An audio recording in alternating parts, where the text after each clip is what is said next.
There was one point where I was toxic, just it's really sad. I have a namaste up. There's no reason why I should not be correct.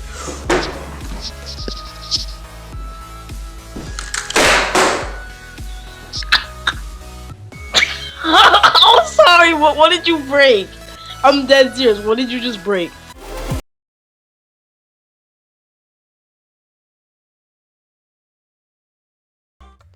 Hey guys, what is up? AwesomeTheSauce here, and welcome to a discussion video. That is right, I am not here where I normally record right now, so yeah, I thought why not, bro? Let's hit them up with a discussion video where we discuss. Yeah, that's right. Oh god, I hope the rest of this video doesn't go like this. Okay, so PvP, right? Some may argue that PvP is one of the most fundamental parts of Wizard101, and some will say that PvP is actually really not. People stay for the storyline, for the questing, for the fishing, for the gardening, the monstrology. Just like any other MMORPG, Wizard101 has a lot of options for a lot of different people.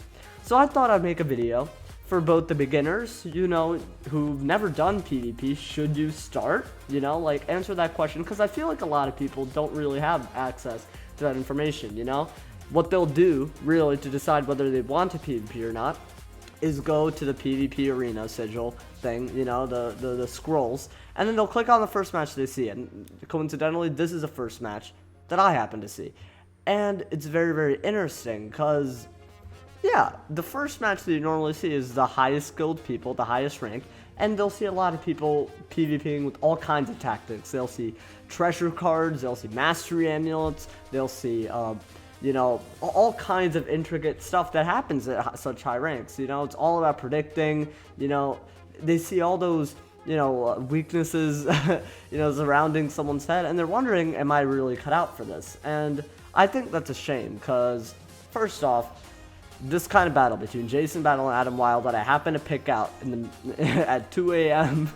on a random Thursday morning, a Friday morning, it's not representative of all of PvP, so I think this video is better suited for someone who actually wants to know whether they should do PvP or not. So let's get right into it, my mams. I'm going to start off with the cons, alright? Let's get the negatives out of the way, and this is from someone who's done PvP for his entire channel. I think this is a very informed opinion. I think it's very, very different than someone who simply gets frustrated off of a few matches and then says, don't PvP. Because I've been definitely impacted by PvP in this game, and I feel like my opinion is valid enough, but what makes this kind of video work, my opinion is important, but your opinion is even more important. So tell me what you agree with and what you disagree with after listening, and that's all there is to it. So the very, very first thing, and this is the biggest con of them all, alright, no matter, I think anyone will agree to this. There is a huge, huge requirement when it comes to being competitive in PvP, and when beginners see that, it's definitely very, very troubling, and when we're talking about requirements, at low levels, if your school cannot heal, and you don't have a life mastery, you're at a disadvantage. And yeah, you can make the argument that it's pay to win, but really what it is that you happen to choose a school that couldn't heal. Most schools can heal at one point, maybe Myth and Ice, you'll say, okay, they can't heal, but Ice doesn't need to heal, really, if you think about it. I don't really think, unless you run a certain type of strat, Ice needs to heal. Myth, yeah, Myth is kind of unfortunate in that regard. So, the problem is, when it comes to Mastery Amulets, sometimes lore spells at lower levels, pets, and even equipment. There's a lot of things that you have to have before you can go into PvP. And the problem is, beginners don't want to grind the game like that. They don't want to farm lore, and they definitely don't want to pay 7,000 crowns for a Mastery Amulet. So that's one big con right away,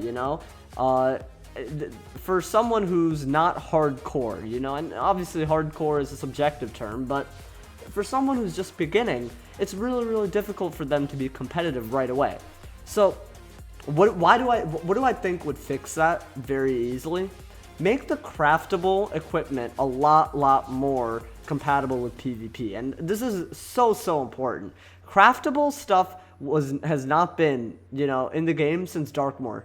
And after Darkmoor is when things kind of started going a little off. A lot of people had problems with it, and there's a reason, okay? There is reason. Before Darkmoor, crafted equipment was the best equipment to have for PvP. You would have the boots from the Sardonyx. They were the best boots, you know, high damage. I mean, yeah, sure, you could have Hades equipment, you know, for the hat and the robe, but a lot of people were fine, you know. At least it was a viable alternative to farming Tartarus, was crafting, you know. So make the game a little less grindy and introduce crafting once more for equipment. Now, they kind of did that with the wands, and I appreciate what they're doing, but first off, when you're using the wand right now in Mirage, and this is a very, very top level of PvP, I obviously understand there are people at level 100, level 90, you know, all kinds, you know, that aren't at that level. So it's like, first off, that doesn't even apply to them. But you know, right now, crafted equipment, it comes with trade-offs that aren't viable to some people.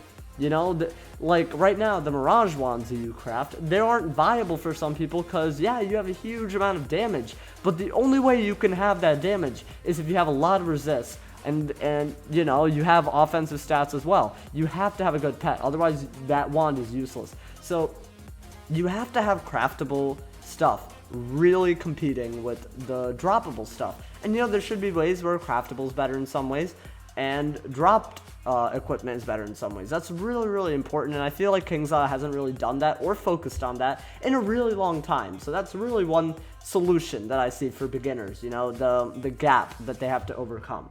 So that's one big thing. So I think that covers beginners and also pay to win. Have choices that are craftable. Crafting will bring people into PvP if the craftable stuff is seen in PvP. If they see people with equipment that they've never even seen before because it's so rare, then they're not going to want to actually PvP. So it's a huge, huge thing. So the pay to win, the beginner stuff, you know, it all goes hand in hand. Craftable stuff would really, really solve that problem. Now, the next thing about PvP, and this is definitely something that's a little less important, but I still want to mention it, it's that people are very, very toxic. And that's very unfortunate because it does turn off people, I think. I mean, there was one point where I was toxic, you know, just, it's really sad, but I'm 100, if I forget to edit in a part of me being toxic 2 years ago, I'm sorry, I failed you as an editor and as a content creator, alright? So roll the tape. I have a namaste up. There's no reason why I should not be correct.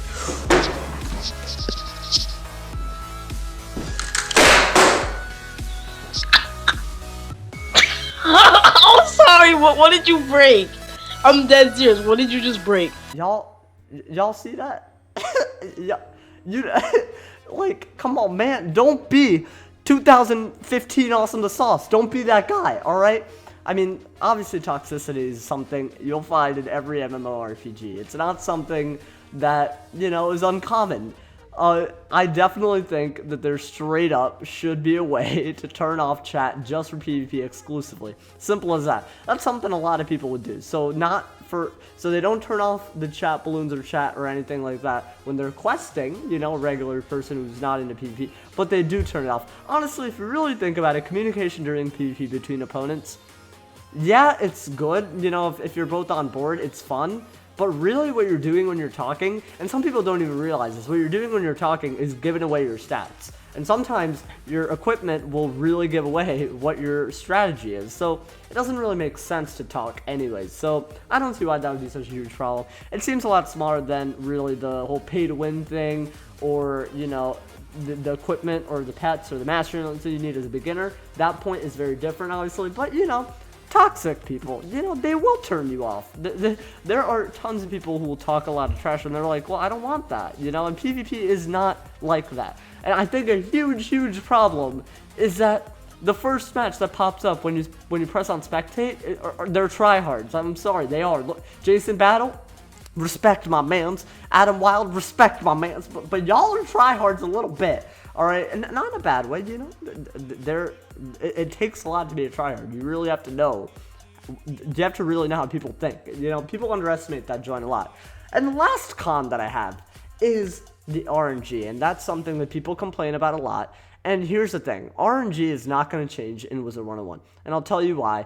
It's because that's how a turn-based card game is gonna work, and that's what Wizard101 is. And obviously, like, people don't really consider it a card game because you have those awesome epic animations, those, you know, oh, I'm about to cast a Baba Yaga on you, man, it's not. It doesn't seem like a card game. It seems really epic. But you do have to look at it. When it comes down to mechanics, all right, there is going to be someone with an advantage. Now, I think there are two instances where RNG at max level is kind of troublesome, and there's only one way really that RNG affects low levels. Now, the big thing that a lot of people love to point out when it comes to, oh my god, this is a second earthquake. I feel bad for my fans. I'm sorry. I just have to comment on I am watching this in real time. I feel bad, my man. Damn. At least homies survived though. Alright, but the shadow pips are a really big problem to me. There has to be a mode. There has to be. Like, you already have a turn-based mode, so I don't know why there can't be a mode where shadow pips are disabled. I'm not sure how the coding would work. That has to be an option. There are too many people who've complained about shadow pips for there not to be an option where you just don't fight without shadow pips, And obviously, like, without Shrike, I definitely think that there's a problem, Like, let's not forget, why is Shadow Magic in the game right now? It's because of Jade. So, all you have to do is make the Jade stuff not available. So, Jade Juju, like, don't make that for PvP. Simple as that. Or even disable for 1v1 if that's possible. I don't know how they would do that. Like, try to be creative, KingsOwl. That's all I'm trying to ask, If you're going to find a mode where you disable Shadow Pips, also make a mode where Shadow Strike, the lack of Shadow Strike, isn't exploited. That's one thing. The other thing is the first place advantage, but they're kind of fixing that with turn-based. Now, turn-based isn't a perfect system, but I just want to touch on that. If you're hesitant about PvP just because, maybe you've done questing and you're like, wow, I mean, it's so much easier when I'm first, so why wouldn't that be the same when I'm PvPing? And if you think that, you're right. Going first is a massive advantage, but they're doing things where the first place advantage isn't as effective anymore with turn-based. So really explore the options. I think tourneys are a really, really cool way to introduce people into PvP. I definitely recommend starting with tourneys.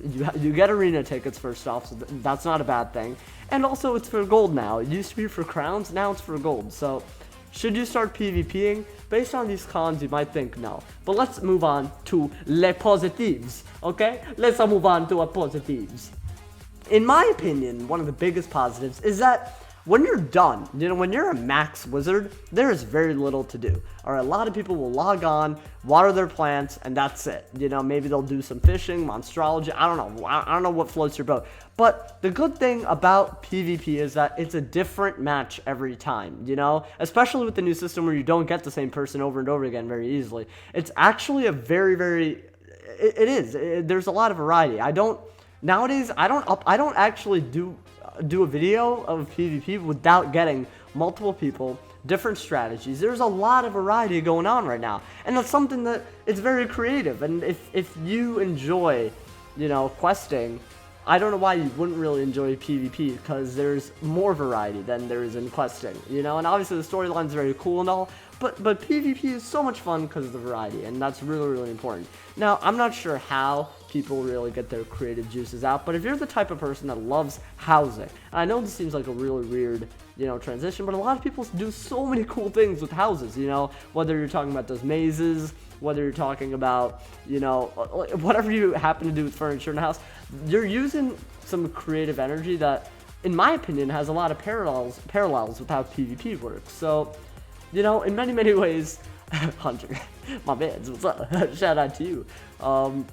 But in many, many ways, you're creative, and that's really important, I think if you're the type of person that really goes after a way to use your creative muscles, this is a game for you when it comes to 1v1s and PvP and 2v2s, whatever floats your boat. So try something new. I don't think there's anything that wrong with that. I mean, as far as the pros, bro, I mean, there's variety, and I know that seems like 1 point versus all the cons that I pointed out, but trust me, in a game where you have to wait for expansions to come out, you really need to have something to, well, I'm speaking for myself, but I don't know why this would be different for someone. If you really want to fuel your interest for Wizard101, I don't see why PvPing is, some reason why you wouldn't be into it, Obviously, if you're a watcher of my channel, you know that I'm into a lot of things. I'm into pet training, I'm into theory videos, I'm into walkthroughs. There's a lot of stuff that you will get on this channel, whether you like PvP, whether you even like Wiz, there's still other stuff on there, just regarding myself. So you know, this channel should reflect on the fact that I'm more or less accepting of whatever you do on this game, because I try it all out. But I definitely think that it's a shame, you know, especially looking at some of the comment sections on that one video that I mentioned at the very beginning of the video. It's kind of sad that people really have a view on PvP that's so influenced by people who are toxic or just pure intimidation. They're like, I could never be as good as this guy, so what's the point? You know, there are a lot of factors that are involved, but just know, when it comes to mechanics, KingZell's working on it, so it's not really a con as much as it is a pro, if you really think about it.